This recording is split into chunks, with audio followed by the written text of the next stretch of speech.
कांग्रेस के वरिष्ठ नेता और पूर्व केंद्रीय मंत्री चौधरी बीरेंद्र सिंह आज रेवाड़ी पहुंचे। यहां उन्होंने कांग्रेस कार्यकर्ताओं से मुलाकात की है और सद्भाव यात्रा को लेकर निमंत्रण भी दिया है। एक बार उनसे बातचीत करेंगे। सर, रेवाड़ी पहुंचे हैं, कांग्रेस कार्यकर्ताओं से बातचीत की है।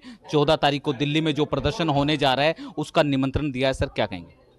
हाँ, वो तो सारे देश में ही कांग्रेस का कार्यकर्ता इस कार्यक्रम को बहुत महत्वपूर्ण मानते हुए, क्योंकि ये ऐसा मुद्दा है जिससे आपको कई चीज़ों के लिए चिंता के जो विषय हैं, चाहे वोट का अधिकार हो, चाहे प्रजातंत्र हो, चाहे संविधान हो, चाहे गरीब और वंचित समाज के लिए रिजर्वेशन की बात हो, बहुत सी ऐसी चीज़ें हैं जो जिन पे प्रश्न चिन्ह लग रहा है और लोग इसको समझते हैं।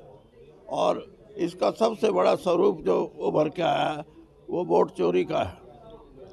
और इसलिए जैसे आपने कहा 14 तारीख का जो महा रैली है वो बहुत ही ज़रूरी है, और ज़रूरी के साथ साथ उसका प्रभाव इस देश के सामाजिक व्यवस्था पे कैसा पड़ेगा, राजनीति पे कैसा पड़ेगा, ये सिलसिला अब शुरू हो गया है।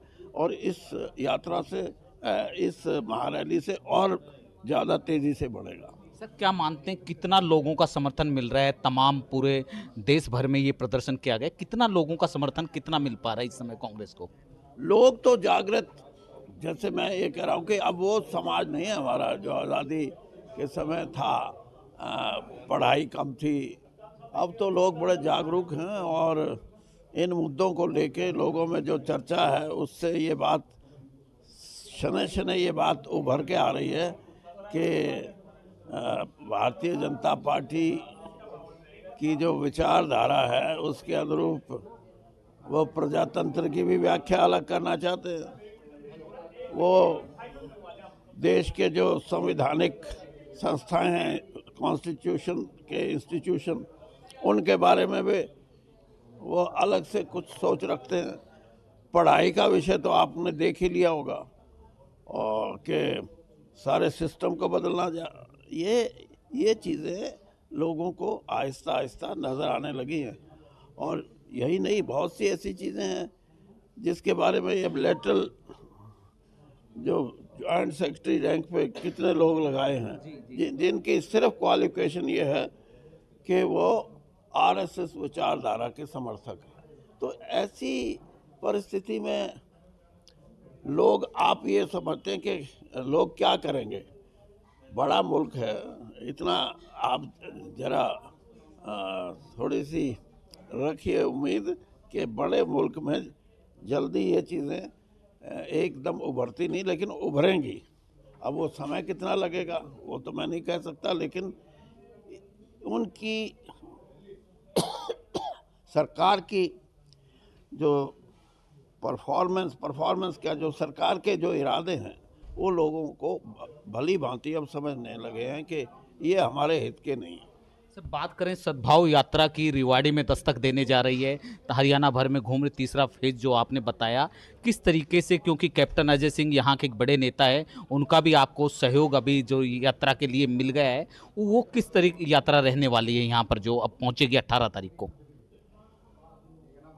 देखिए, बात यह है कि ये भी एक सामाजिक चीज़ है जिसके बारे में हरियाणा के संदर्भ में मैं ये कह सकता हूँ, हमारी जो संस्कृति है, हमारी जो रहन सहन की एक पद्धति है, ख़ास तौर पे देहात में, गांव में, वो एक भाईचारे की है। हर बिरादरी का लोग हर गांव में होता है। कोई गांव अगर यादव का गांव है, हो सकता है उसको यादव का गांव बोलते हो, इसलिए बोलते हो कि ज़्यादातर ज़मीन के मालिक यादव हैं, लेकिन वहाँ 50% से ज़्यादा लोग उनके साथ जुड़े हुए जो हैं, चाहे किसी न किसी रूप में वो उस गांव में का हिस्सा है, चाहे वो ज़मीन में अपनी साझेदारी रख के उनकी मदद करते हो, चाहे कोई इंस्ट्रूमेंट में, पहले तो इंस्ट्रूमेंट भी वहीं गांव में ही बनते थे, हल चलाने का, काठ का काम भी वहीं होता था, और उसमें लोहे की जो लगती थी वो भी। तो ये इस तरह का समाज है हमारा। और उस सामाजिक व्यवस्था में भारतीय जनता पार्टी सेंध नहीं लगा सकी, अपना ऐसा वोट बैंक नहीं क्रिएट कर सकी जो परमानेंट हो जाए। तो उस पे प्रयास ये है कि हम समाज को अगर बांट देंगे हरियाणा में, क्योंकि यहाँ वो 80-20 का फार्मूला तो चलता नहीं हरियाणा में, तो दूसरा फार्मूला चलाने की कोशिश है, और वो है जातीय आधार पे समाज का विभाजन करना, और विभाजन की ऐसी रूपरेखा तैयार कर दे जिसकी खाई फिर सालों साल पाटी ना जा सके और उनको एक धड़े का समर्थन निरंतर मिलता रहे, ये कोशिश है उनके। जो ये प्रयास हैं, इन प्रयासों में लोगों ने भी ये समझ लिया है कि अगर हमारे को ईमानदारी से अच्छी ज़िंदगी व्यतीत करनी है तो ये लोग खराब करेंगे। हम इस यात्रा के माध्यम से बृजेंद्र सिंह राहुल गांधी जी से, अब आप ये भी सवाल पूछ लेना कि जी ये कांग्रेस की यात्रा है या नहीं है, हाँ, राहुल गांधी जी से पूरे तौर पे बात करके, और उनके साथ उन्होंने जो कुछ बातें बताई भी कि इससे हम कोई कटुता की बात ना करें, लोगों को जोड़ने की करें, तो वो चल रहे हैं। ये यात्रा के अच्छे परिणाम आएंगे। सर, प्रदेश अध्यक्ष राव नरेंद्र सिंह बन गए हैं, काम कर रहे हैं, पूरे हरियाणा भर में जा रहे हैं। आप जैसे कद्दावर नेता की नज़र में उनकी कार्यशैली इन दिनों कैसी है? उनको टाइम दिया जाए, पार्टी को कहां तक वो लेकर जाएंगे, क्या कहना चाहेंगे सर? देखिए, राव नरेंद्र जी के पिताजी भी मेरे साथ एमएलए होते थे, और नरेंद्र भी शायद 3 बार एमएलए रहे, एक बार शायद मेरे साथ भी रहे हों। आदमी तो भला है, वो शरीफ आदमी है, लेकिन हरियाणा की राजनीति में शराफत के साथ साथ दमदार भी होना चाहिए।